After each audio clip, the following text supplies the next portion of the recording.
That's great.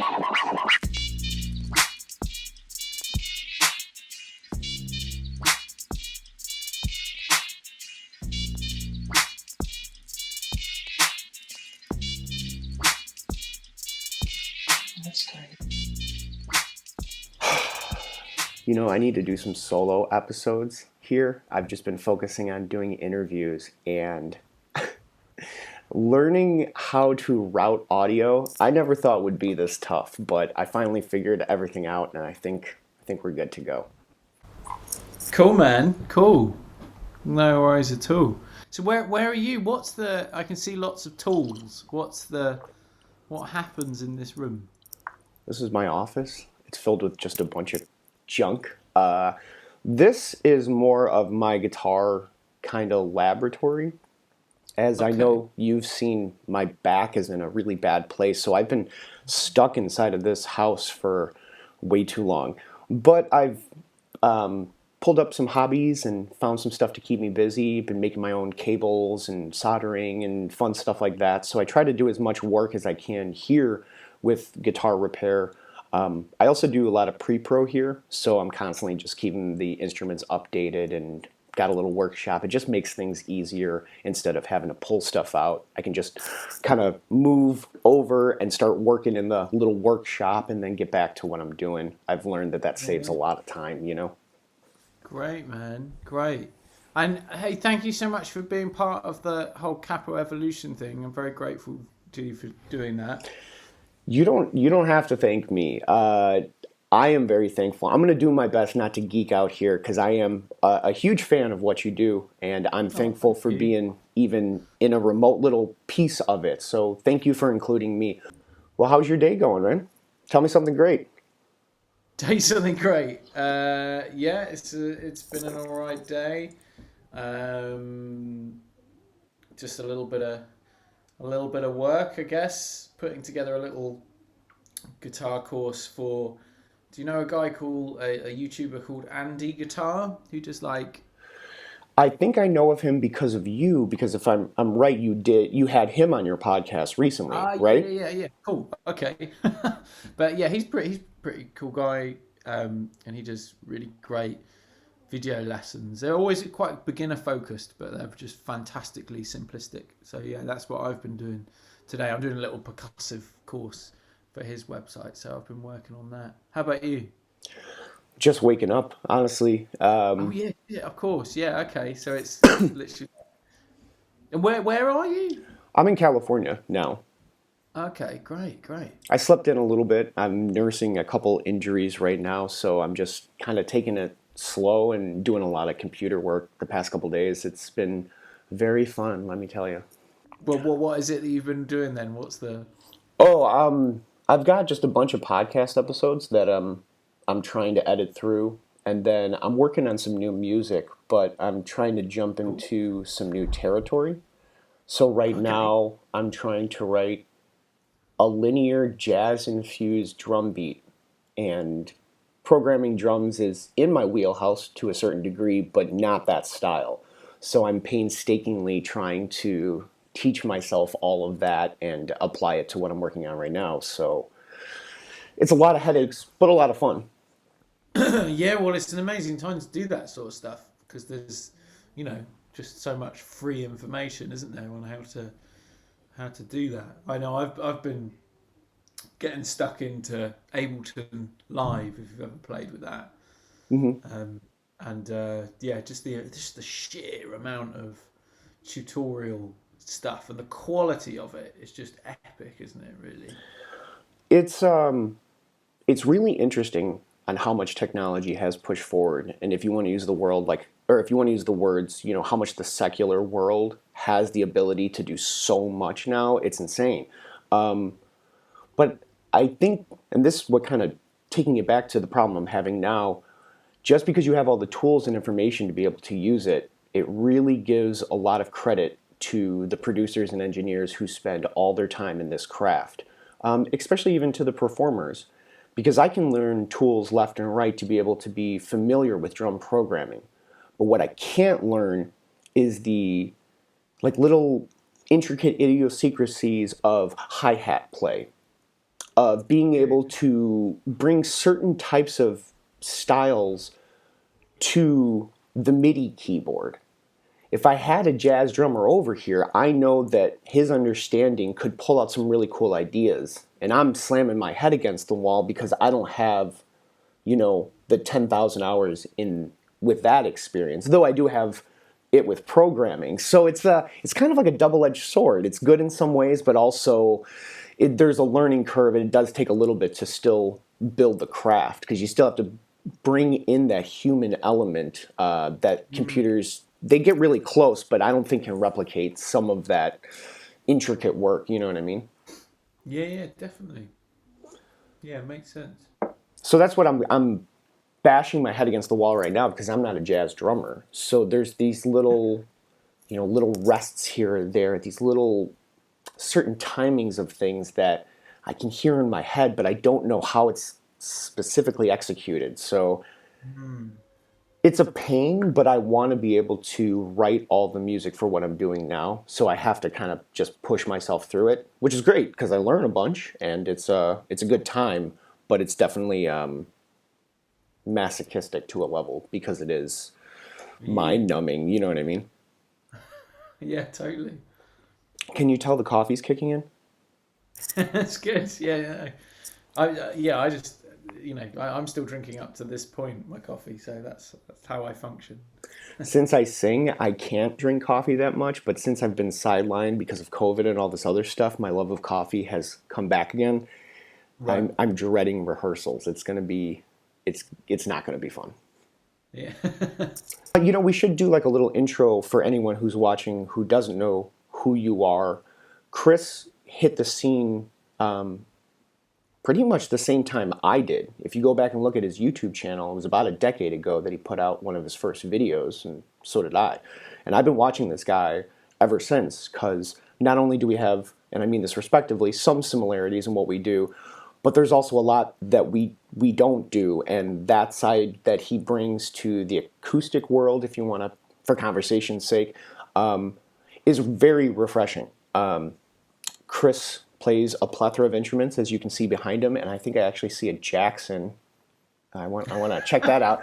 But Chris does a whole bunch of stuff, and that's what we're going to talk about today. He's a very eloquent, gifted, talented musician that I think you guys should all know, and I'm a huge fan, so I'm happy to have him here, and I hope you guys check out his music, and let's get into it. Wikipedia says that you're a British fingerstyle guitarist whose playing features extended techniques, including alternate tunings, tapping, and guitar percussion.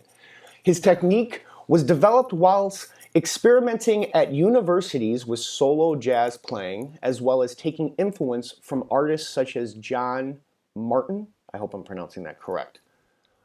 Yeah.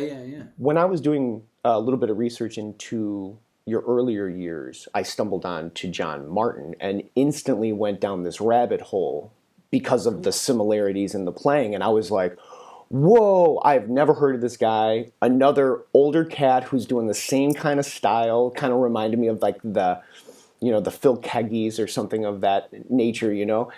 Absolutely loved it. And I wanted to ask, what other influences were really impactful to your playing? Because when you listen to your music, it's not just one style. It's all over the place. So I'm curious, like, what do you pull from, or what are other big influences when you were younger? Cool, man. Fabulous question. Thanks for that rather humbling introduction as well. So, like many people of our sort of generation, I listened to so much different stuff from, kind of like 90s rave stuff. So, electronic dance music, hip hop, kind of new metal was a big thing for me as well. Like bands like Korn.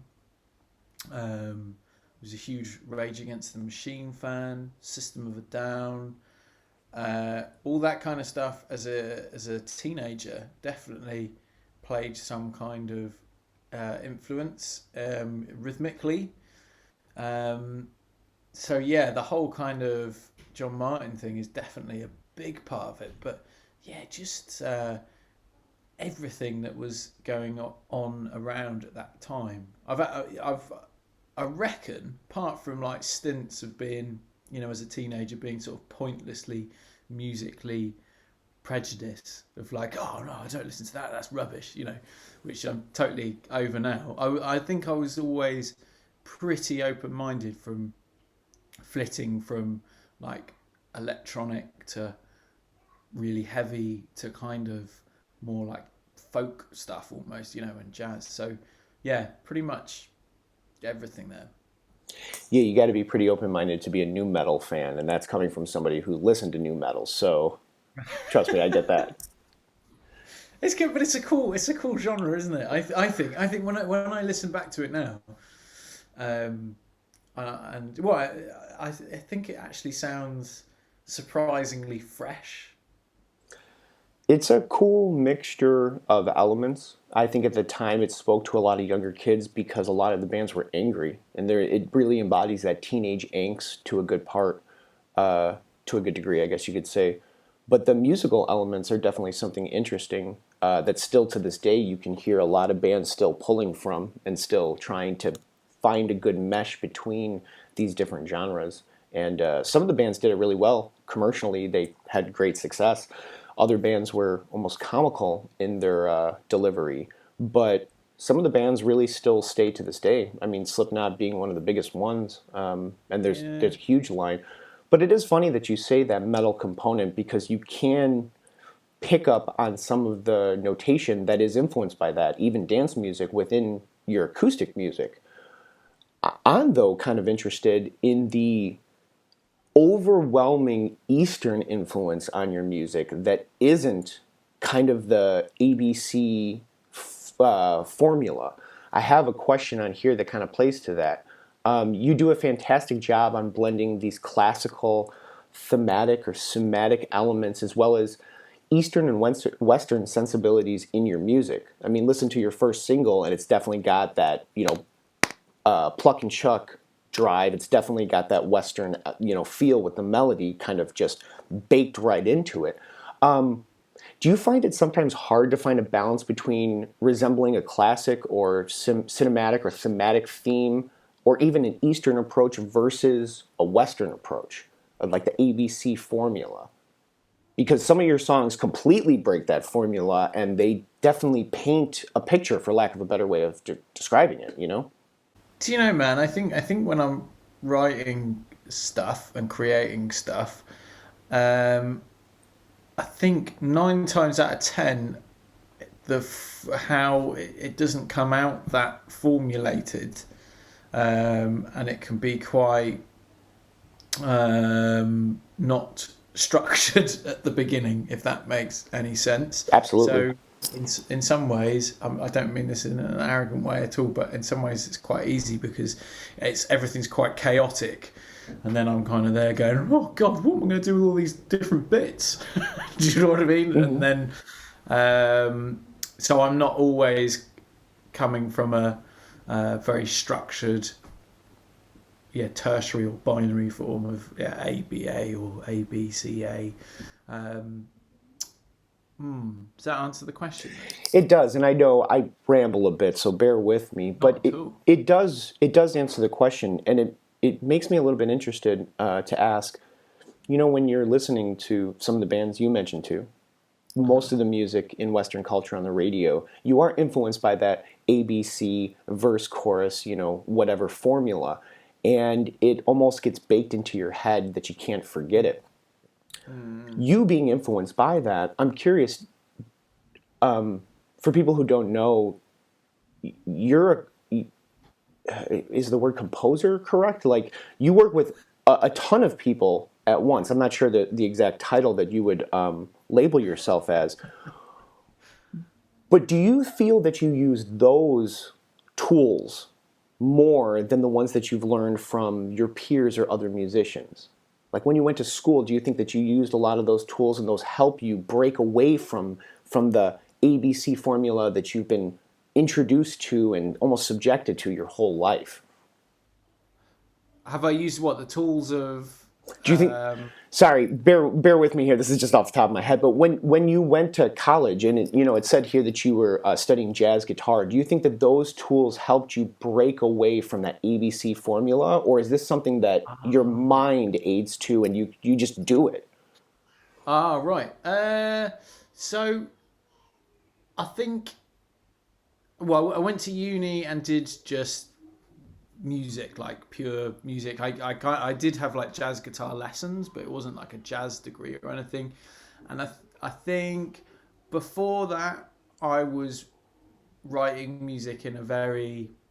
I basically didn't really know what I was doing, and then my university course was quite open-minded in the way of there was so many different approaches being offered. So Indian classical was a big thing that I went down quite a rabbit hole with that. And then alongside that, we would have a pop music module, but then we would be doing a Western classical module. So at a time when I was starting to formulate, maybe take myself a little bit more seriously in the way of going, okay, well, maybe you're not just mucking around, maybe you're going to do something with it. I think I was given loads of different tools as options, and I would say that's probably it doesn't necessarily come into my head of going, oh, I could do it like in this form.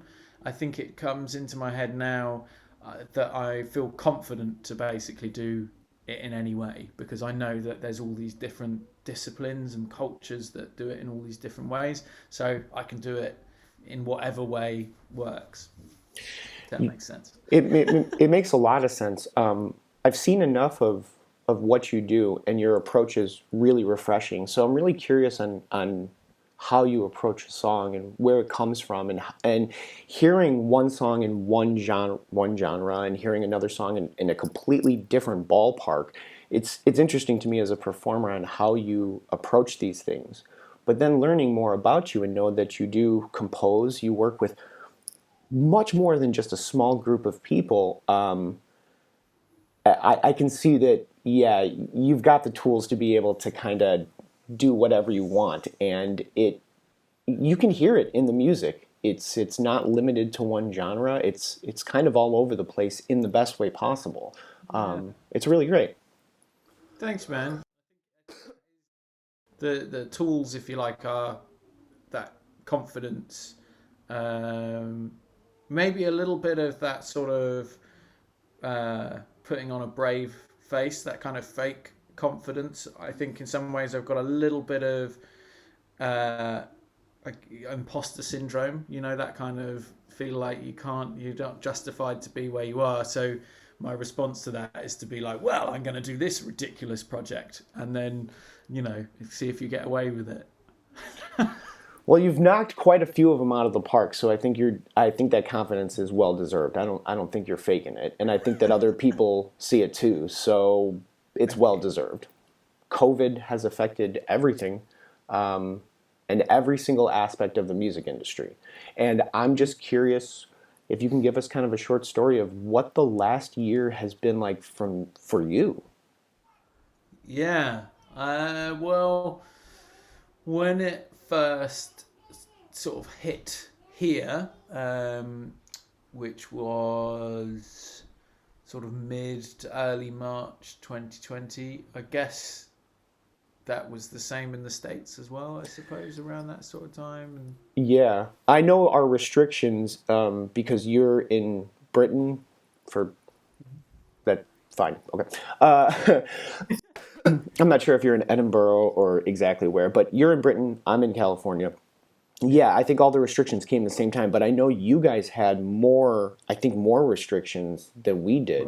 You had a right. curfew and a few other things that you had to adhere to. Yeah. It's been quite locked down, as the word is, 3 times. We've only recently coming out of one, actually, so we haven't been able to really see anyone for like 2 months. What happened sort of around that time in March? I had a little tour lined up that had just begun with a little project that I did. I say project, a piece called Six String Spectrum, which was like one of these pop-up guitar orchestra pieces. So we had like 50 to 100 odd people all playing together in a big venue, and it was a very beautiful thing. And then I don't know, a couple of weeks later, all of a sudden the idea of doing stuff like that just became impossible, and all of the remaining tour dates just disappeared. I had a little stint in Ireland, Germany. I had some things lined up in Russia, which I've never been to before. All just like disappeared. So yeah, and work-wise, it completely disappeared. So yeah, it was kind of terrifying, really. And then here, our government gave us some sort of financial support, which was kind of late in the day, actually. So after about a month or two of going, what's going to happen? It turned, in some ways, it turned kind of positive, I suppose, because I had loads of time to refocus everything, and I ended up writing lots, starting an online guitar group rather than the real stuff, which was really great. So yeah, I ended up just having lots of time to do stuff, I guess. So in some ways, it turned into something relatively positive. But at this point, I don't have a single gig booked into the diary. I've basically just completely changed how I work in a year, really, and I don't really see it changing massively. Now, where you are there little pockets that are allowing people to go out or perform at all, or is it just a countrywide lockdown, and they're just like everything's done? So I'm in the southwest of England, but yeah, countrywide across the whole of Britain, anyway. It is we've been in a really solid lockdown where we haven't been able to mix even in gardens, or we weren't allowed to even walk with more than one person and stuff, like really crazy stuff, really.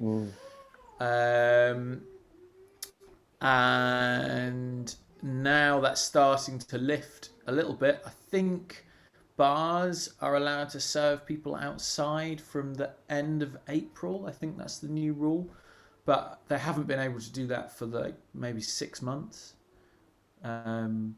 So yeah, it's just music has just not happened. But I'll be honest, man. I don't really. I miss the sort of social interaction, but and I do love gigging. But actually, the energy that it takes, and the energy that I've then put in elsewhere, in some ways, I'm going, do I even want to go back to that? I'm kind of scared of going back to it because I haven't played my set for a year, which is terrifying in itself. But yeah. Well, from an outsider's point of view, I've seen some of your rehearsal videos while you're knocking off the dust, and things still sound good. I don't think you'll get rid of that muscle memory, so I think you'll be okay. Are you seeing pubs, venues close down permanently, or are they just kind of in a hiatus state? Yeah, definitely. In fact, a friend who runs a pub just today made the choice to close. So, I say made the choice. I think so many of them have been getting a degree of. So, I'm sure, like it is across the globe, there's this whole sort of mix of financial support. So, as a self-employed person, you get this package. As a venue, there's this package, and depending on the size of your business, kind of depends on if it can survive. And I think lots of smaller venues are closing permanently, in a big way. I'd love to sort of reel off a statistic, but it's pretty sizable. So I think it's going to be quite a different landscape. But I think live music was in quite an unhealthy, well, not unhealthy, but in kind of a transitional point anyway.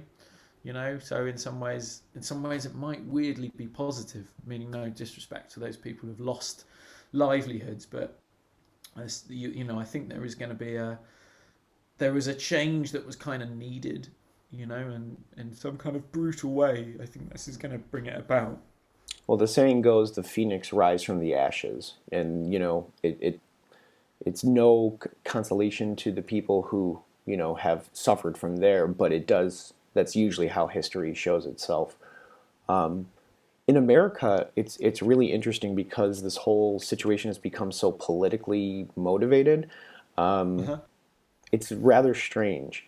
Like right now, I'm living in a state where places are closed, and they're opening up every once in a while. You're seeing places close for good, and then some places staying open.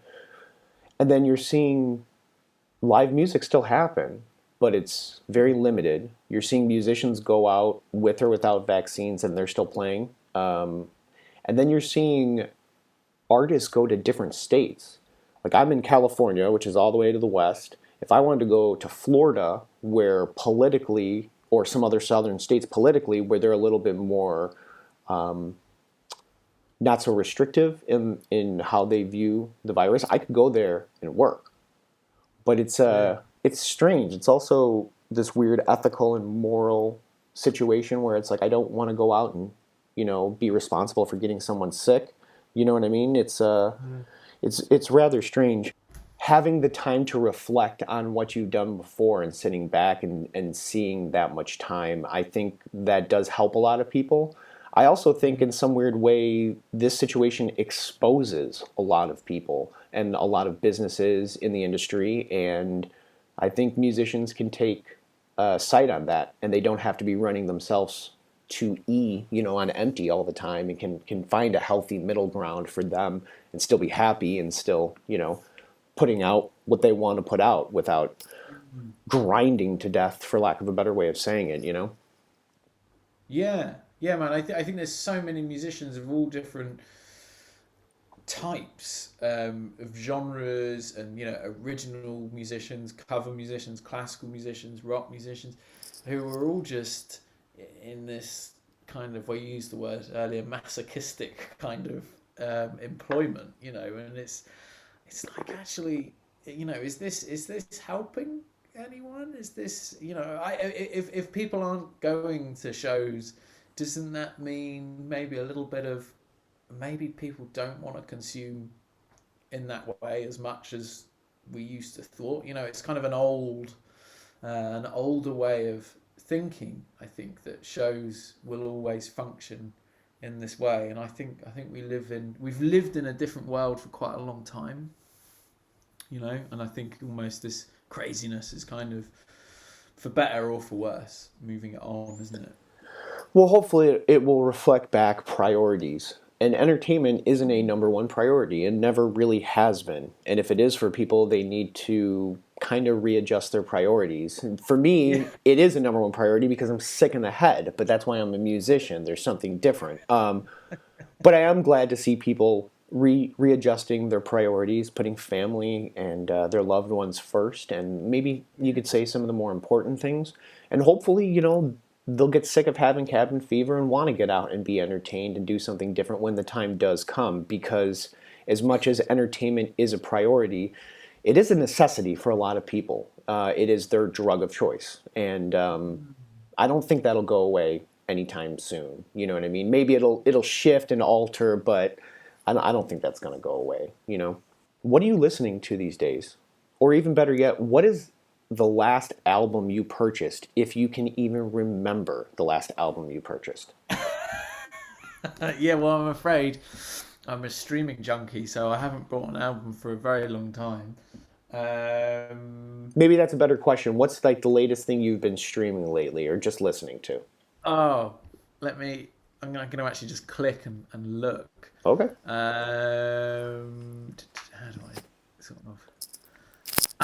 yeah. I've been listening to Idols, if you've heard of them. I guess they're quite a British-centric band. Um, really quite kind of punk.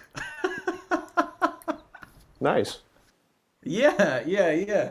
Really cool, really really cool guitar work though. I love this idea of I like it when the guitar is offensive. Do you Yeah. know what I mean? Do you know Oh, what I mean? When absolutely. it's like brutally, and I think it can be offensive in quite a beautiful way, and they really do that. It's just these horrific blocks of sound, but because it's just so rhythmic, it's really addictive. And interestingly, that sort of lyrical message, even though it's um, really sort of harsh, punk, and quite masculine, if you like, but actually the message within it is basically just peace and love and flowers and hippies. So that's kind of cool. Well, that sounds like a lot of hardcore bands, but that's a good thing. Yeah. How about you? Listening to recently a lot of pre-pro. I'm kind of stuck listening to my own music these days. But I think I'm listening to this band called Era, which is like a metal kind of band. Okay. I'm constantly listening to Nickel Creek, and I don't know what else am I listening to. Just a bunch of metal, honestly. I've been Good. using it to work out, so I've always listened to metal and like that. But I listen to all different types of music. Recently, I've been listening to the soundtrack to some television show, trying to figure out some piano part on it. So I'm all over the place. I'm listening to some electronic music or some. I kind of like listening to drones actually at the moment. There's quite a lot of like ambient drones and stuff. I've been dabbling in that as well, and it's just cool to listen, isn't it? Because there's just so much there, especially because of streaming in that sense. It's just overwhelmingly amazing. Overwhelming is definitely the correct term. I use the phrase white noise a lot, and it's hard to find the ones that stand out. I worked at a radio station for the better part of 7 years, and hunting for music is just like ingrained in me. So I'm constantly finding local acts and different bands all the time. So I'm bouncing around from genre to genre. So I definitely feel you with that one. There's always a lot to take in. I also have a very emotional response to music, so it's very visceral. And in regards to what you said, angry guitar parts, expressive guitar parts. I took a couple college-based music classes, and I remember one of my instructors, who was a Grammy Award-winning trumpet player, said that people who listen to death metal and classical music have an acute way of thinking. They're not your normal run-of-the-mill tater tots. He goes, remember that music is supposed to make you feel something. He goes, I write music to have you shop longer. That's why I do what I do. He goes, but music's supposed to make you feel something, and that's not always supposed to be good. And that's when he started talking about kind of that visceral approach to any instrument. But guitar specifically, oof, that is a angry beast. Now, you said that in-person guitar lessons are, becoming rare these days. Are you still doing a lot of online guitar lessons? No, not really. So I don't teach loads. I do little spots of that. I do like an online guitar group, which is a kind of a workshop, I suppose, on Zoom. So you've got a whole bunch of people coming along at once, like a big group lesson, I suppose. But I do really the small group of students that I do have that I teach in that way. I really enjoy teaching online. Actually, I think it's a really great way to learn. I had an interview with another teacher recently who said they completely abandoned online lessons. They just felt that teaching with No. people, they were like, I can't do it. They're like, I need to be there and move their little boogery fingers around, and if I'm not there, it just doesn't feel the same. Though I've spoken to a lot of people who have the same opinion as you do and think that it's a great medium. And Yeah. there's a lot of people out there who actually enjoy the medium and they think it's a great way to learn. If you're underconfident, I think it's particularly good, as in from the student's perspective. I think as a teacher, you can be a little bit more relaxed. You can have your resources, that you can just access much quicker.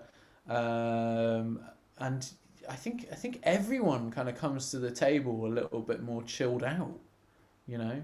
And I think especially when you're sort of working with younger people, actually you kind of get better focus because you're on a screen, and Yeah, that's a really rather than that's a really good point. Usually, when you're teaching younger kids, it does take a little bit for them to build that rapport with you to be comfortable enough. I usually bring students over here because I have like a massive toy collection.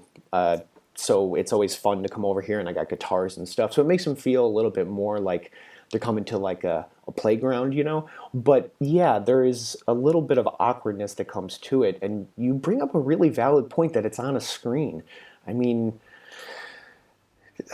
there's so many pros and cons to that, but if the pro is that they stick longer and they're actually learning something, I mean, that is a pretty good pro. You know, you can't argue with that. yeah, yeah, and it doesn't have to replace real life stuff. I think it's just, it augments life and learning, doesn't it? And ultimately, it's just a different thing. Your percussive acoustic guitar book has been a huge influence on the acoustic guitar community. Your Facebook mentioned that you, I can't talk today. Your Facebook mentioned that you had a few new publications in the works. Can you Oh, speak on this at all? And also, will it be more percussive acoustic techniques, or will it be something completely different? oh, cool, man. Yeah, well, so there's sort of two and a half publications that are coming out. Yeah, they're not percussive. They're well, there's some percussive elements in there, but they're fingerstyle based books with video accompaniment for Hal Leonard again. And yeah, I hope that they'll be out sort of later this year. I think COVID really messed with the sort of schedule of all these things, really. So that sort of put it back quite massively. I'm not actually sure, not that, people are going to really care that much, but I'm not actually sure if I can say titles of things or not, so I probably best not. But yeah, the fingerstyle books really kind of in depth and sort of flagship publications, if you like, that are pretty cool and really enjoyed putting together, and explore. There's so many different elements of fingerstyle, and these books all look at that rather than just from one particular point, which was really fun to put together.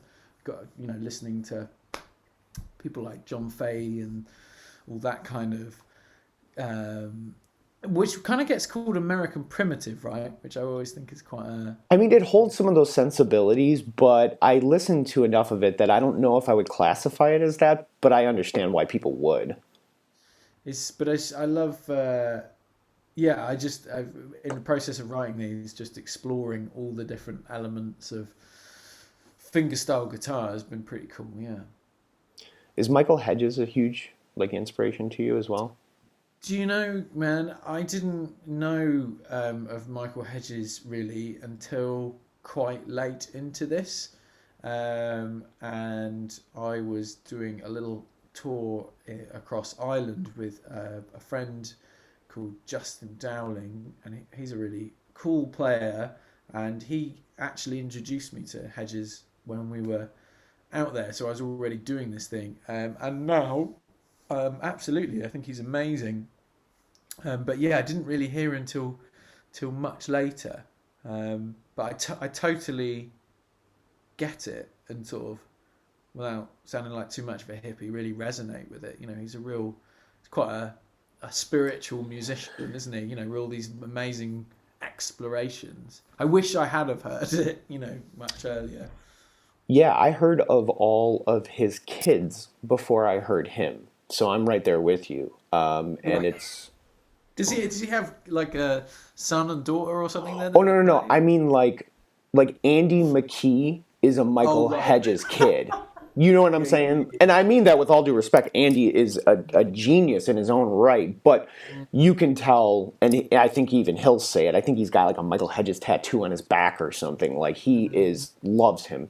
But I'm right there with you. I heard him a little bit late in the game, and was way more introduced to his kids' work, which I really enjoyed. So once I heard him and a few of the older players who have been doing this for so long, it always made me smile because it did resonate, but also like, man, some of these things are timeless. The connection that I get with the acoustic guitar, I'm not alone, and people have had that for a long time. And even though there's advancements with guitar and this, that, or the other, that acoustic guitar and the way it resonates is something that just it hits people and has hit them for a very long time. I am curious though, with the publications that you put out, you're an extremely you're extremely eloquent in the way you talk. Your videos are very easy to understand. You understand your instrument and you explain it very well. And I think that other companies understand that and appreciate that. And I'm curious, with these videos that come with, do you think that they'll be in a disc form with the book, or will they be kind of like your other videos and have a database online where people can reference the lesson and then go watch the video sort of thing? yeah. So that's where the whole sort of DVD thing has disappeared, really. So Mm-hmm. even the percussive acoustic guitar book, which used to be with a DVD, it's now, yeah, you go online and you access with a Oh, key. I didn't know Yeah, you yeah. made So that change. Okay, okay. yeah, so they made that change anyway, and yeah, so this all these books will be in that way that yeah, you get a little code and you go online and they're all there, and yeah, there are some more explanation in there actually. Whereas when I did the percussive acoustic book, that's interesting because I just played rather than explained because I think I was quite underconfident at that point about talking, and I thought that if I was explaining it, people would be watching it going, "Who's this idiot? Who's or like, I hate British people. Why did I buy this book?" So but now I'm a little bit more like, well, okay, I'll do it. So Well, I think you're speaking, or your playing speaks for itself. It's so even if it is limited, I still think that'll be good. And if you're a player who's watching this and you're a beginner or even an intermediate, I think Chris's approach to the instrument is refreshing. Where even if you're watching some of these lessons that you might be familiar with, his approach to it might give you something new. Even myself, I still take lessons from time to time because I'm not the world's greatest guitar player, and I've seen a bunch of your lesson videos, and they are rather enjoyable. So I hope that people check those out, and I look forward to seeing what that is, especially because of how in depth the percussive book was. Be interested to see how in depth the fingerstyle is. thank you. You mentioned Ableton Live recently, and I've listened to a couple of your podcasts where you've dove into talking about how you use Ableton pretty often. And I wanted to ask you, do you have a home studio at your house? And what DAW are you using? Is it Ableton, or are you mainly using something else for recording? Yeah, so I have a little home studio setup. I mean, I have recording gear, and which I guess technically makes it a studio, but that's how I've always worked anyway. And what do I have? So I use Logic to record as in really capture audio. And I've just been using Ableton Live recently to I'm basically working on a composition that is essentially a dance track, if you like, that is just built out of samples from the guitar. So just manipulated and using a launch pad, all the little Yeah. squares and so that's been for a very different thing, which has been an amazing journey, and really really cool to work with the guitar in that way. But yeah, tend to work with Logic as my main sort of workhorse for recording, and which works great, man. Really, I mean, you know, it's the I don't know, it's the sort of go-to, isn't it? Really. It's definitely one of the top five of the industry standards for, a DAW. How do you like using that launch pad? I know it's much different than playing a stringed instrument. Is it still foreign to you, or are you like the master now, going all crazy? No, no. Well, I mean, man, it's just like the way that it works in the sense of for anyone who doesn't know how it works is if I take a sample, so if I take one note or one little harmonic that I've played, and then I can then have it laid out, and it'll shift it to different notes, and instead of it being like a keyboard, I can say, right, I want to play in the key of E mixolydian, and then all the notes that are there are E mixolydian. So however I hit it, there you go. Yeah. Thank you. So it's however I hit it, then it's kind of I'm not going to make a mistake. And I play a percussion, like djembe and cajon and stuff. So I'm just totally intuitive, visceral, if you like, just attacking it. So actually, I've fallen to that quite well, I think. Or I don't know about. Maybe I shouldn't say it quite well. I've enjoyed it, and I haven't felt it particularly like there's no real boundary because you're just messing around. It's like drumming on a table or on the dashboard of your car. Yeah. That all musicians are sort of have spent more time doing that than I don't know eating probably. So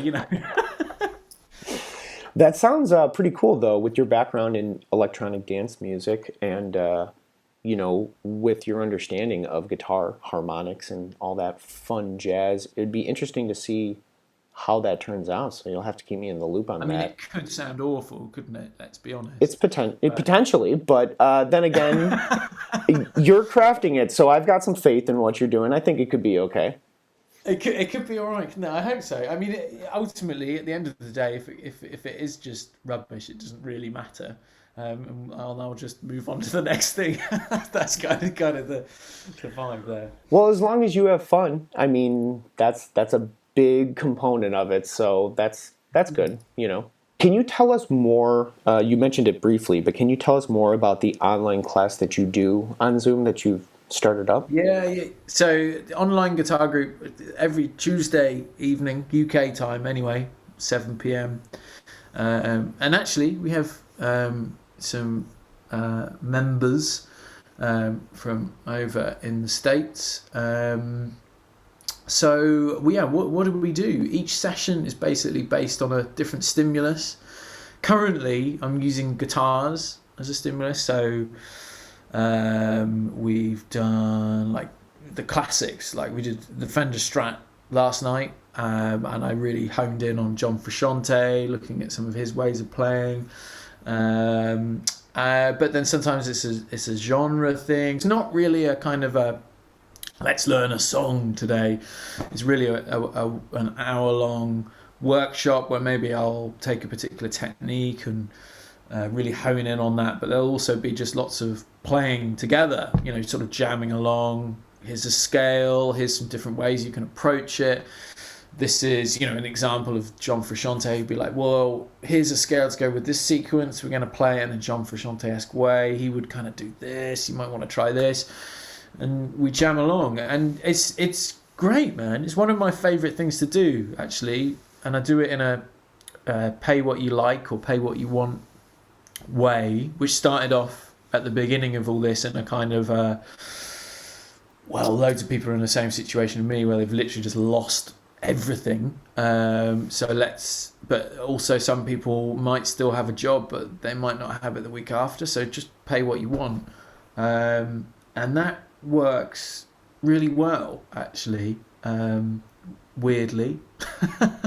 So I say that, like, not that it means that everyone's giving me like millions of pounds, but it's just sort of balances out, and it seems to we've got people who I know specifically are in real dire straits, who are able to access that stuff, but then people who are really quite secure and who are able to put a little bit more in, so that's been cool. Nice. Well, I'll make sure to throw up links and all that fun stuff so people can check it out and find a way to hopefully tune in. I've seen the topics change from week to week, which I think is nice. Not that learning a lesson every week or something a little bit more, I don't know, maybe familiar that you've seen other teachers do is a bad thing, but I do like that you are bouncing around a lot because, just like you said, in your background, you're kind of bringing things from all over the place, and I think that's extremely important for any musician who's watching it. It's very easy for the archetype of players to get in that tunnel vision. So to keep an open mind and to branch out is a really, really cool thing, which leads me to a great segue to another thing. You mentioned doing the Stratocaster, but I recently saw you messing around with your Telecaster, and I just saw you having fun with the electric guitar, which is something I don't see you do often, though I imagine that you do from time to time. Is it possible that we're going to ever see like some Chris Wood's electric guitar music in the near future at all? Or is this like, Yeah, man. yeah? Yeah, well, I did actually release a couple of things in a little EP a while back, but I didn't even really promote it. I just kind of put it up there, and I really enjoyed doing that. It was literally like two electric tracks. Which tracks are those? I'll link it up, but I'm curious now because I've listened to the whole discography, so I'm curious which ones Oh, they're put in there. so there's a track called Splicer Okay. and a track called The Chine, which I did acoustically first. And then I Okay. did. So this is all sort of Chris Wood's Groove Orchestra stuff, which is the focus really. And yeah, man, definitely. I really, in some ways, I kind of play more electric now than an acoustic actually, which is kind of crazy, isn't it? And I love my Telecaster. I'm not like a real guitar geek. Do you know what I mean? And sort of like, oh, I You don't. have like 9 guitars sitting around you right now. Like, I'm Yeah. not really a big guitar geek or anything. No, but you know what I mean. It's quite a sort of a humble. Bearing in mind, like literally, my entire life is based around playing guitar. Yeah. Um, when everyone gets quite excited by, um, this particular year or whatever, I do really dig the history of things. I really, for example, like working with Martin guitars, I particularly enjoyed because of the historic element of it, like even like a triple O body shape. It's like wow, that's a universal term now, but that's come from there. Or in Fender, the history of Fender and how it. I mean, the birth of the broadcaster and essentially how that's changed the music that we hear. I that excites me. But yeah, when it comes to owning loads of different types of guitar and stuff, so I'm digressing anyway. Yeah, I like playing my Telecaster because it's just it's a workhorse and it's nice to sort of hit it. Nice. Being an acoustic player, is there one piece of gear that you think has helped you more than anything else? Or is there a piece of gear that you would strongly recommend or not recommend to like a younger player who's getting into the acoustic world? And a metronome doesn't count because we all know that's the greatest tool of all time. Yeah, totally. I'm with that. Yeah, been a slave to the metronome for a long time, and grateful for it. Okay, so I guess the stomp box on a personal level, I've been using a logarithm stomp box for pretty much most of the journey, and that's a big deal. And I think it's a great thing to give a go. I guess the most fundamental thing is my Mimesis Kudos pickup. I think that's been the real game changer in my sound, I suppose. And for any player, I guess, in saying it as sort of like to maybe younger players, I guess just having a pickup and understanding pickups can just be such a game changer. I think because I think weirdly the acoustic guitar pickup world has really been sort of stifled for us, because of a desperation of avoiding feedback. we get some of the most high-end guitars on earth just have really quite bog standard pickups that don't really sound like acoustic guitars. So I think for me that pickup really was a game changer. And then it is quite an expensive bit of kit, but there are loads of other things out there as well. But just having something that has a microphone, and personally I like to go with microphone and magnetic, and that's what the Mimesis Q-DOS does so well, because it splits it and the microphone is just incredible. But yeah, so I'm going to go with pickup. It's really funny that in so many different forms of music, when we listen to the acoustic guitar, we are listening to it being mic'd up, yet every acoustic guitar has a piezo pickup in it, which is just really odd. So it's like, maybe it's out of necessity, maybe at a price point, that's why they put it in there. But it's like, to get that same kind of sound, you definitely do need a better pickup, or you do need, a K&K or something like that that's got multiple ones, or LR Bags. I think their Anthem has one like that. I'm actually not familiar with the one you're speaking about, so if it does have multiple options, then that would be an example too. It is interesting. They do kind of pigeonhole guitar players like that. You actually have to go take the next couple steps to really get that built in, unless you're getting something specially made. Because even high-end Taylor and Martins, they don't come with anything like that. Yeah. And it's weird, because it's such a, if you're sort of selling an acoustic instrument, then to say, well, if you amplify it, this is the greatest pickup. It's like, well, it doesn't sound like the instrument, so it's not, is it? And it. I mean, maybe it would help for some genres, but there's so many types of playing that capture so many different elements of the instrument. It just doesn't. It's good, but it's not that good. It doesn't do everything, Yeah, this is it. You want a microphone, because that's what our ears are microphones, aren't they? And that's how we sort of receive it. And I think that's what's always got to be ideally there.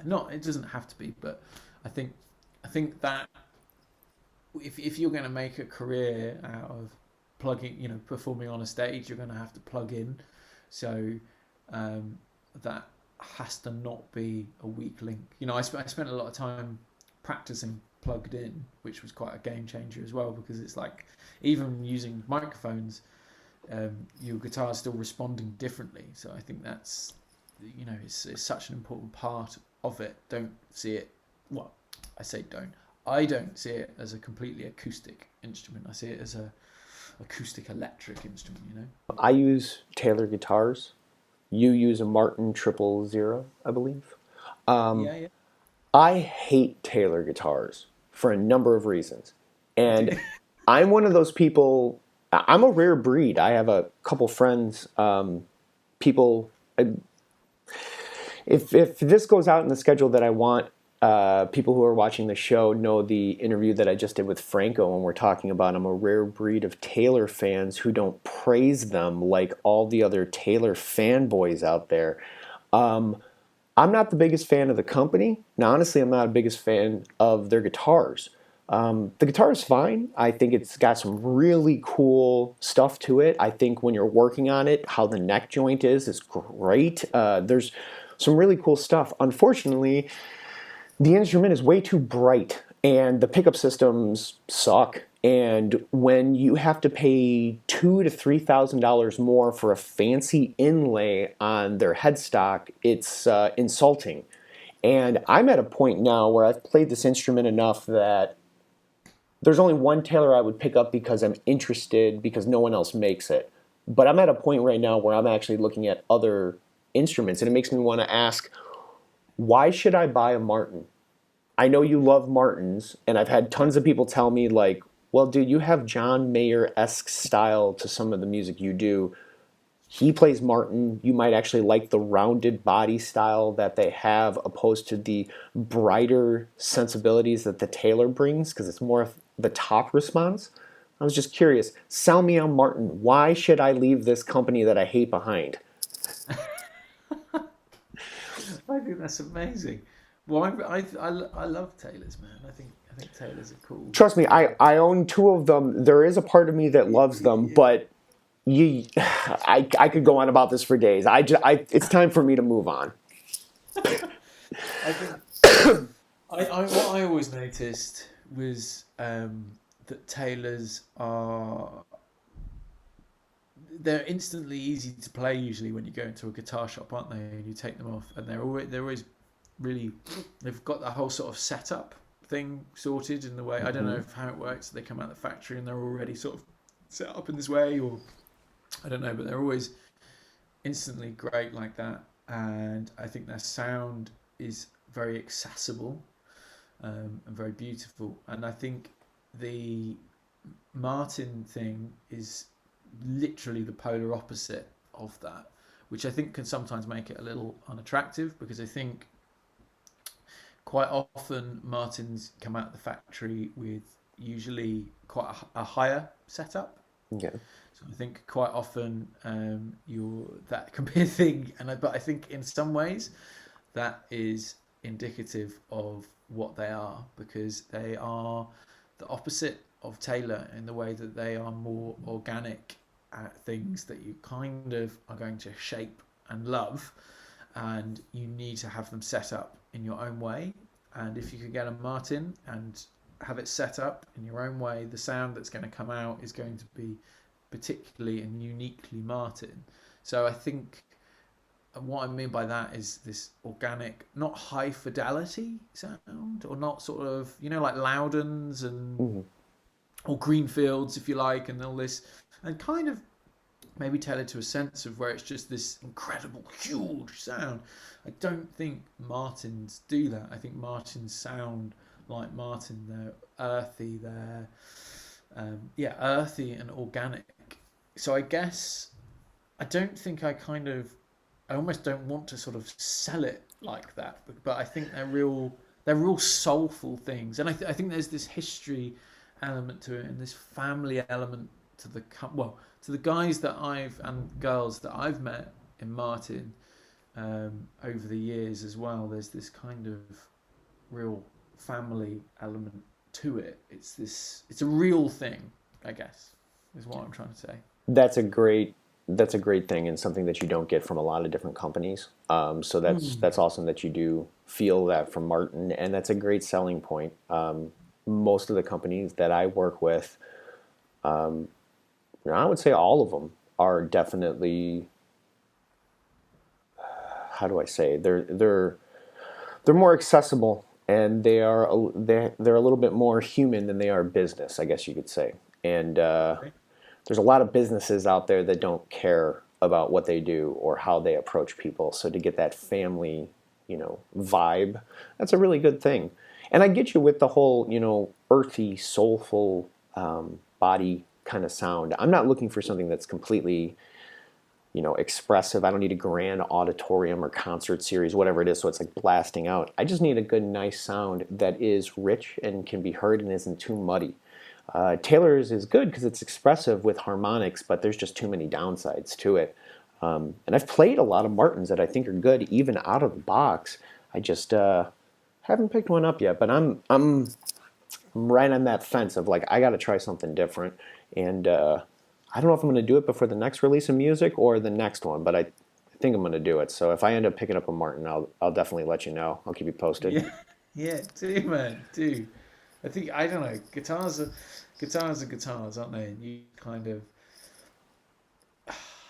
they are more than just, oh, that feels great or that sounds great, isn't it? You kind of get bought into something. If you had a guitar that someone had given you that person had a bit of a bad vibe, or you had a falling out with them, you're probably not going to want to play that guitar, are you? It's kind of, that's how I see it anyway. Yeah, it's a bigger thing, isn't it? Yeah, I think most guitar players who have that intimate connection, they don't see the instrument as an instrument. It's more of an extension of themselves, and there's definitely a personal and intimate thing going on there. It's not just a piece of wood. When we're on the topic of guitars, what kind of Jackson is that? I just have to know. It's a Jackson DK. I should get it. DK something. Do you have?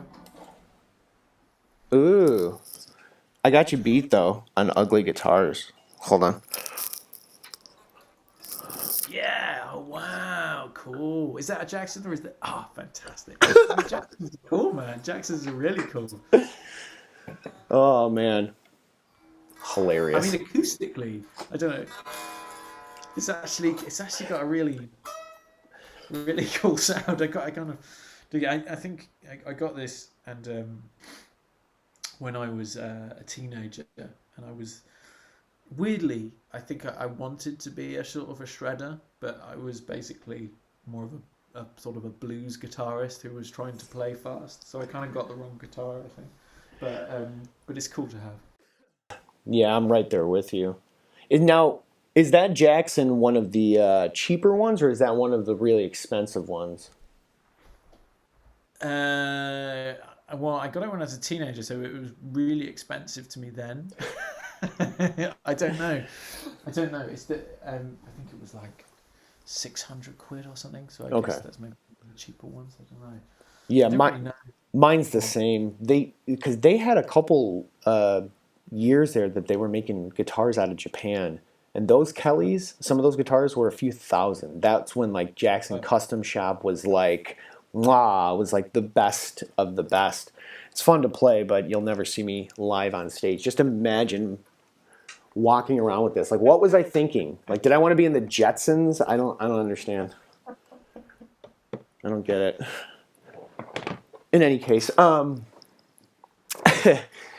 you recently started the Music Education Podcast, which centers around all things music education.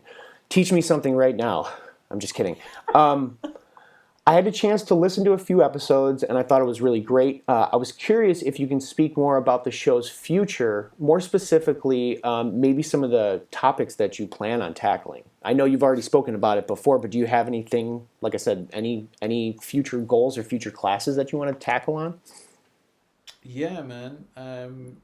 So it's fortnightly. So I'm always trying to always thinking ahead of who we're talking to.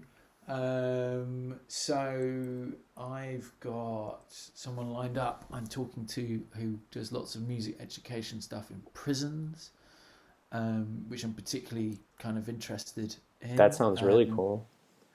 Yeah, I got a one lined up with a guy who had a really great TEDx talk about sort of changing music education completely, and basing it on sort of samplers and um, you know just removing the idea of traditional music education completely. Got one lined up with the head of the Arts Council in England. Arts Council, for those I don't know if it's kind of similar in the States, but in England anyway, not necessarily Scotland and Wales and Northern Ireland, but in England particularly, most of the arts industry is kind of propped up by Arts Council England. It's kind of crazy. It's like millions and millions and millions of pounds every year. Um, and I'm speaking to the guy who's like the head of that, so the person who almost decides who gets the money, which is kind of really interesting as well. Always fascinates me that kind of. For instance, speaking as someone who's had funding declined, like when I did this Guitar Revolution thing, for example, I went for Arts Council funding. It's the idea of bringing people together to play guitar of all ages, abilities, backgrounds. No, you can't have the money. It's like, whoa, what? Why is that? So speaking to him, I think is going to be really interesting as well, because all those things really affect the music that we end up listening to, the music that people are having access to playing, that kind of music in the community. So that's an interesting guest lined up, but it's just yes, constantly evolving. There's so many interesting people to talk to, especially in music education. Yeah. See, this is why I wanted to have you on, because comments like that showcase what type of musician you are. And I think that speaks volumes. We do have different funding in the States. I think one of the biggest ones is the MacArthur Foundation. they gave Chris Thiele like $500,000 a few years ago and was just like, we like what you do. Please keep doing it. And he's like, okay.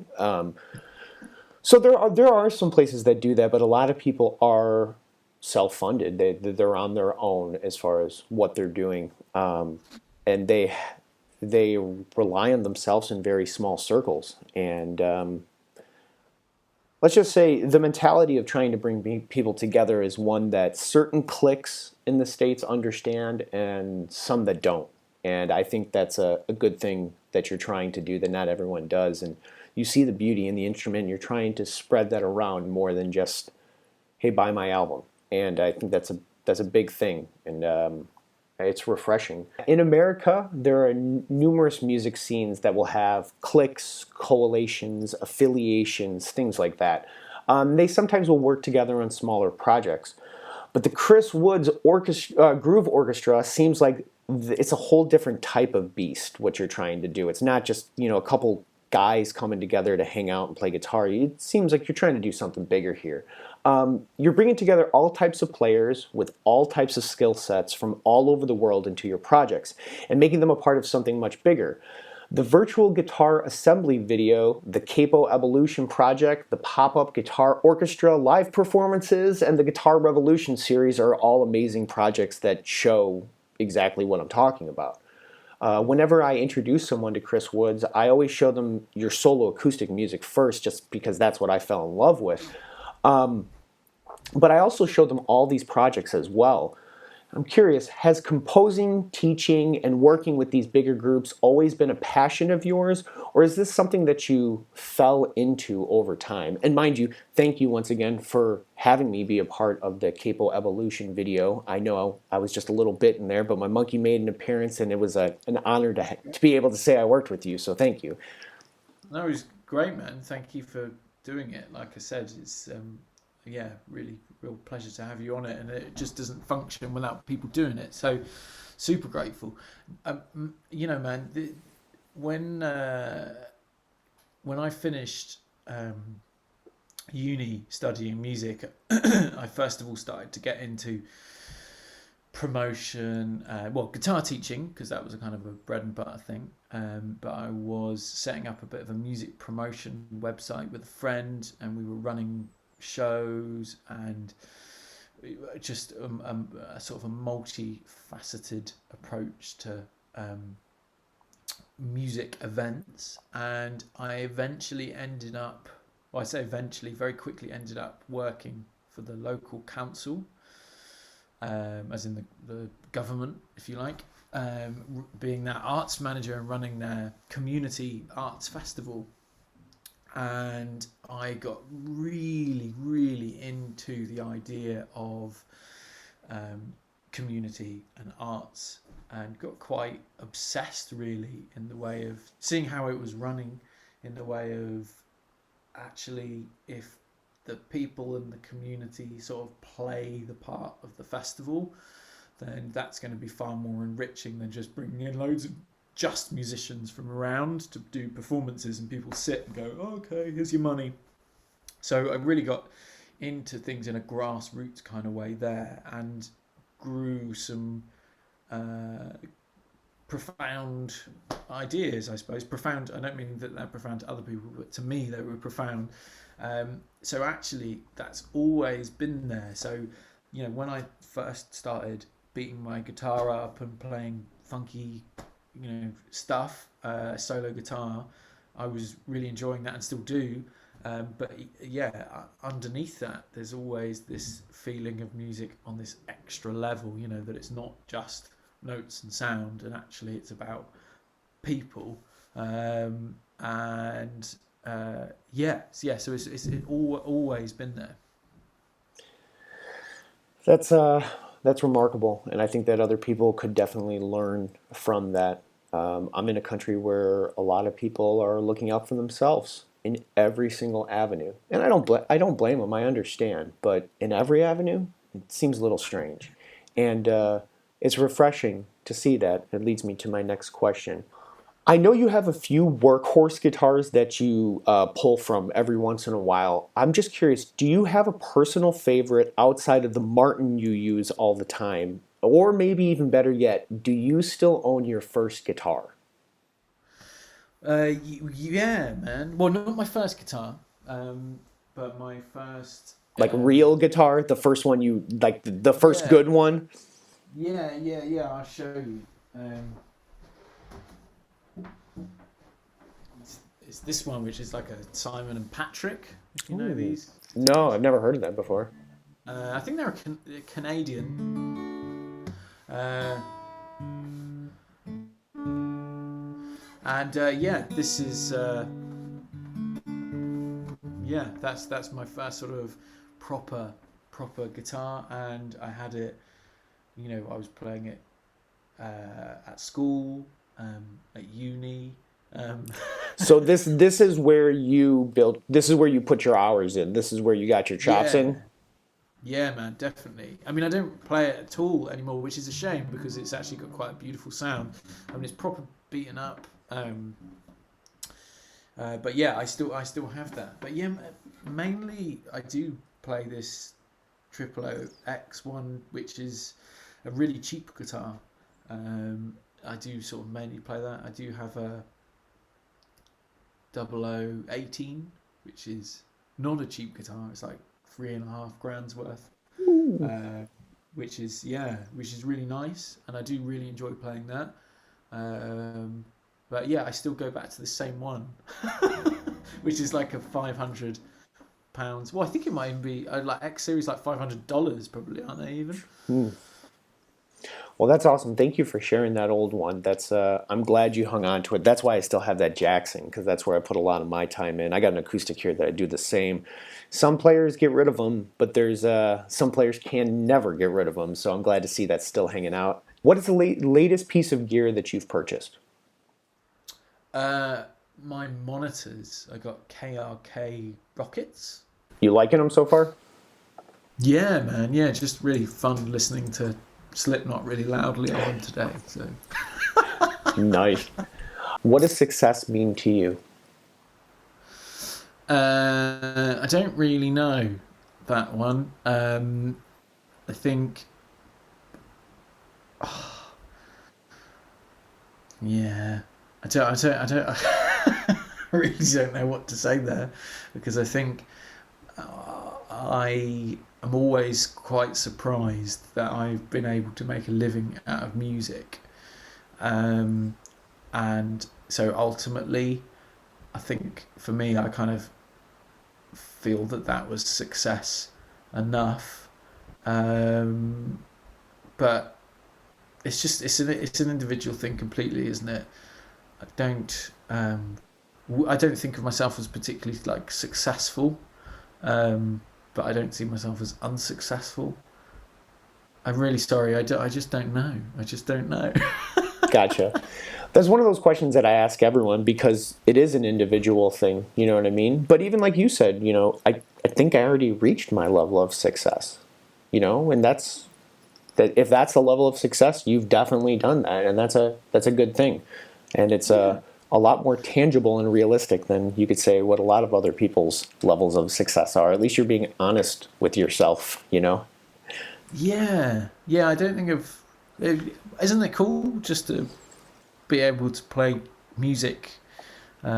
Even if it's not your job, because sometimes I do think that actually I would be better off keeping music slightly separate to it, in that sort of way. But it's like actually, it's amazing just to be able to dedicate time to making music, and that feels successful, I suppose. Okay.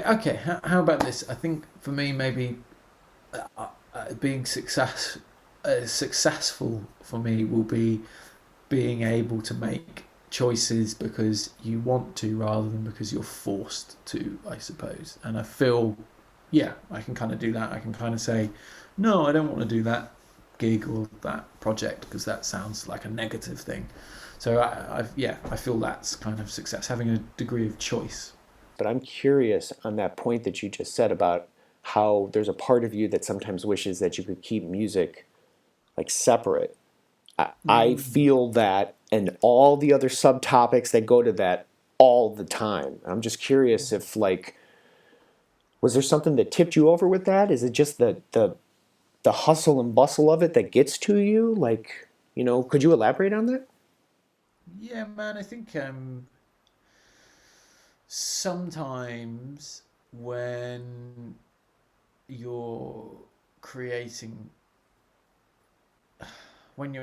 something for a project and you're into that project halfway through and you're kind of bored of it, but actually you've got to keep going because you've got this project at the end of it that you've got to deliver, because if you now don't, a whole bunch of people are going to be let down and you're not going to be able to eat, so you have to stick to it. And actually, sometimes that's not the most creative thing in the world. Sometimes, conversely, it is actually the most creative thing because you are forced to go through it, whereas I probably otherwise would run off. But yeah, I suppose sometimes that is the thing that makes you think, I wish this was.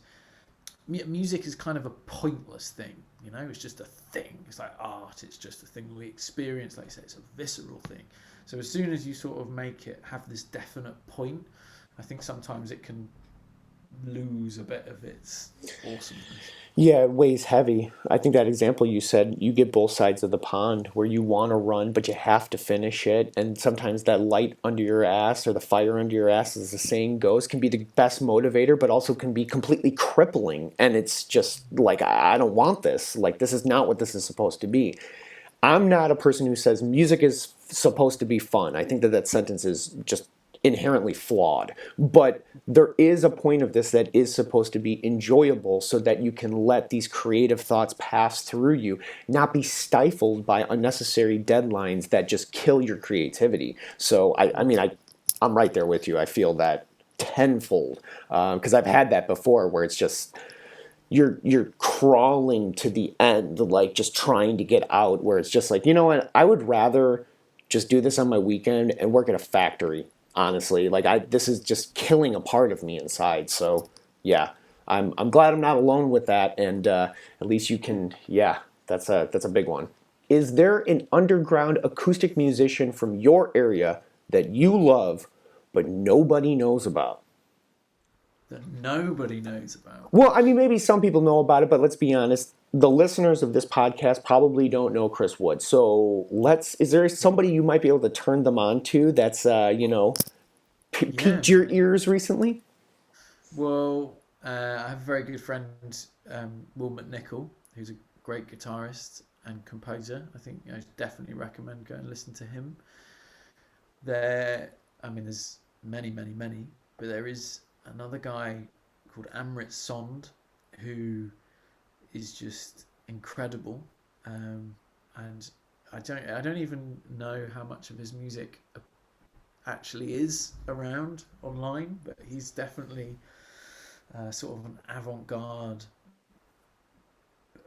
magician of what he does. I think he's really worth listening to. There's so many. Declan Zapala, the good friend, but also fantastic guitarist. Now I've said so many that now I feel bad if I'm not going to mention some. I'm just going to stop. It's all good.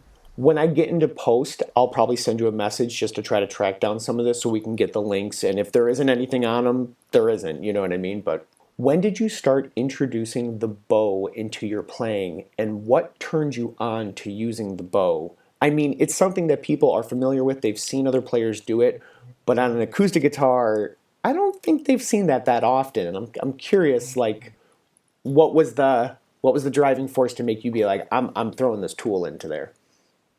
I think probably looping was the driving force in the sense of going, okay, well, you can make amazing soundscapes. What's going to be cool with that?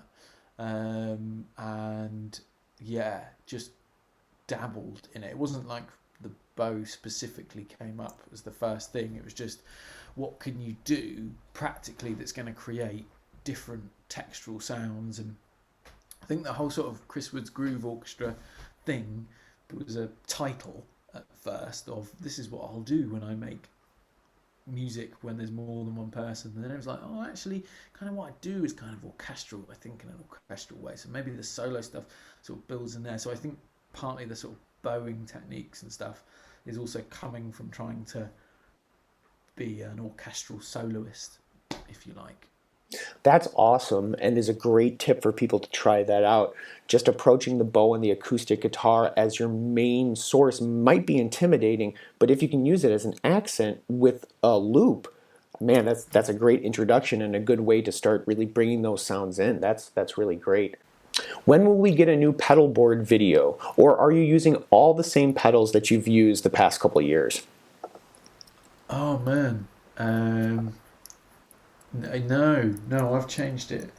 I mean, my pedal board is a mess. It's like I don't know how much I've sort of put up of it, but I'm using this big Boss RC300, and then I'm going into a little cheap mixing desk, a little Behringer mixing desk to split things, and then so I haven't got anything planned because it's almost so embarrassing to show people what it looks like.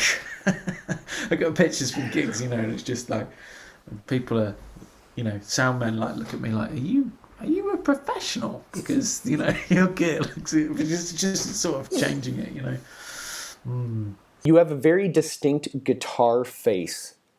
I've heard in other interviews that for some time you didn't feel too comfortable in front of the camera. I just wanted to say thank you for stepping in front of the camera, because seeing you get into your music is probably more enjoyable than listening to your music. Cool, man. I just wanted to add that. I also want to add, I bought a Logjam because of you. I sold it because I didn't like it, but I still bought it because of you. And I tried it, and I tried my heart out.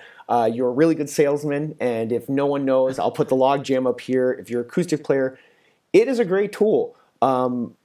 It might not work for, depending on what kind of genre of music you did, you might hit the same blocks that I did. But if you're doing something along the lines of what Chris does, links are in the description, you guys will hear what I'm saying.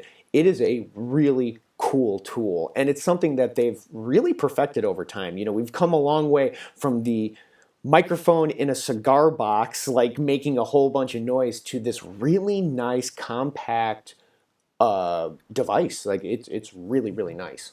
What is one genre of music that you enjoy, but that people would never think that you like? And I'm pretty sure electronic dance music might be the one, but is there any other form out there that you really, really enjoy? Oh, man, yeah. I don't know. I guess there's very few that I don't not like. Yeah, that's right. I like pretty much everything. So even some like pop, really. But yeah, I guess we'll go with that kind of electronic stuff, electronic dance. Oh, hey, like I quite like some quite avant-garde classical as well, like John Cage's Treated Piano. I don't know if you've ever heard that. That's pretty cool. Nice. Like that. Why do you do this? Because I'm not really very good at many other things. And I put loads of time into this. Yeah, man. I think just at school for me, everything. Even though I was proper into like poetry, like English literature and stuff. But everything just went onto music, and I almost limited my choices.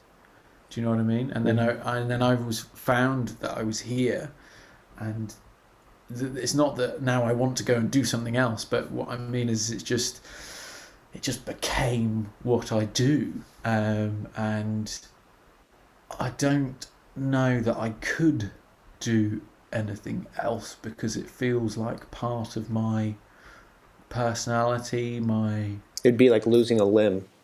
Yeah, man. Yeah, definitely. It's like the concept of retiring, for example, is just like I genuinely don't. I understand why people retire. I mean, geez, like, you know, totally, especially if you do like physical labor. You know, like over here it's like 75 or something crazy when you can retire. You know, and if you're a builder, if you're like, you know, making brick walls and you're in your 70s, it's like that's really harsh, man. That's Mm-hmm. harsh.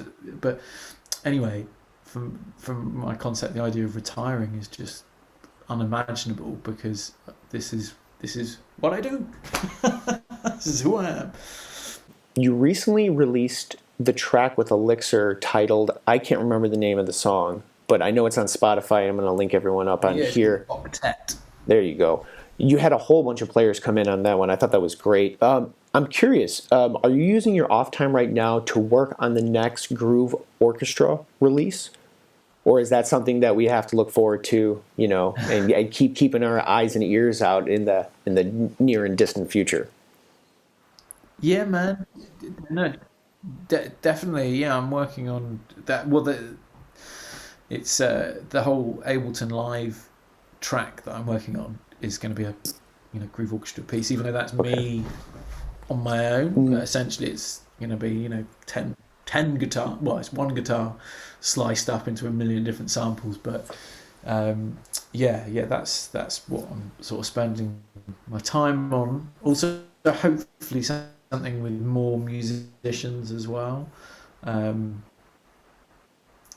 but yeah, yet to come. But yeah, thanks for listening to that. I enjoyed doing that one. That was really cool to do.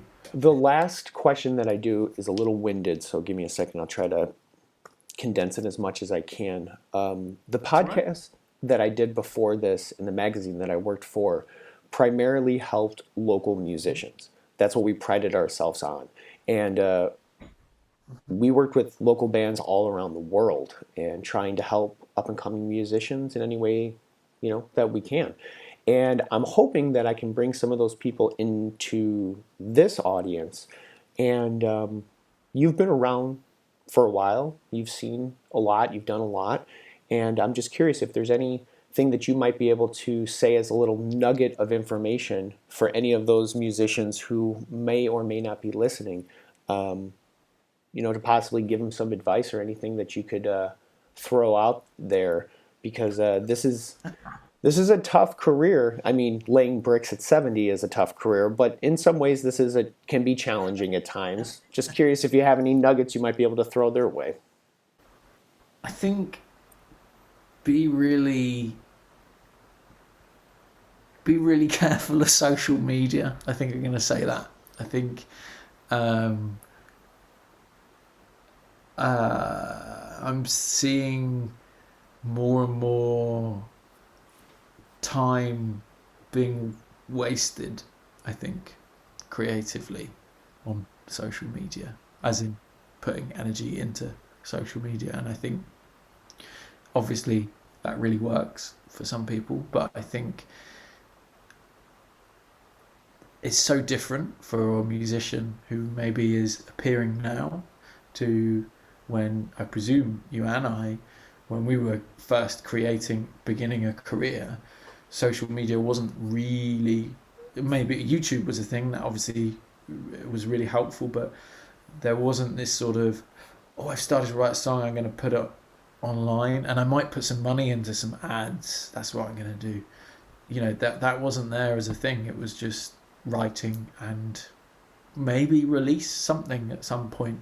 But now now it's so different, and I think that's amazingly positive, but also could be so hugely detrimental.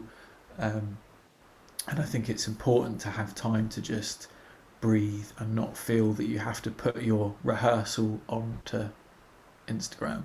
Do you know what I mean? Every time you don't have to document everything. I feel what you're saying completely, from not only seeing it from other people, but dealing with it myself to some degree.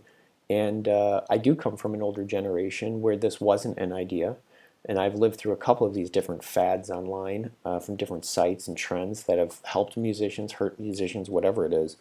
But I mean, again, there's a reason that I asked you to be a part of this, because I know that what you bring to the table is something completely different than a lot of other people. And some people aren't concerned about that psychological element that you're talking about and how much that influences musicians for better or for worse. And unfortunately, a lot of musicians are troubled. So adding more of that negative aspect into the equation is just asking for more problems. It's like, I don't want it to sound, that question obviously can naturally sort of make you put this sort of you should do this or that, and obviously, and I'm really not saying that. I guess I'm just saying that as you said, we come from a slightly different generation, and you can see that this is just such a different thing. And also, I've personally experienced wasting epic amounts of time on social media. I mean, I know there's this real push, the idea of, okay, why would you be big on Instagram? It's like, well, okay, well, if I'm big on Instagram, then all these companies will want to work with me, and then I can make loads of money, and but I'm sure that works to some degree. But I know from first hand, from working with some really great companies, that actually they're not as shallow as we think. Quite a lot of them. Do you know what I mean? Oh yeah. They're not just going, okay, oh wow, you got 20,000. Oh well, we'll definitely work with you. I mean, you can't ignore a big reach, but actually, I think authenticity and putting time into things, even on that sort of endorsement level, actually, companies really still see that. I don't think it's all about the numbers all the time. I've approached and been approached by companies who have turned their back on me because I don't have a certain amount of following, and then other companies who don't care, and their mindset's completely different. And I think there's room for both, and I think it's healthy to have both to a certain degree. But I think, if you are honest with yourself and honest with with what you do, you're going to find those other people. They're going to come with you, and they're going to be able to work with you. You don't have to kind of change everything to bark up certain trees. And yeah, I don't know. It's a weird time for music, man. It is definitely weird. It's very weird. It's very weird because also making this focus on Instagram particularly, because I suppose that's a platform that currently I'm not particularly fond of. Just creating something that's going to be successful on Instagram is not necessarily what you want to do. But we all know, I'm not saying that we all know the key to what makes something go viral, because if I did know that, then I would have loads of viral posts.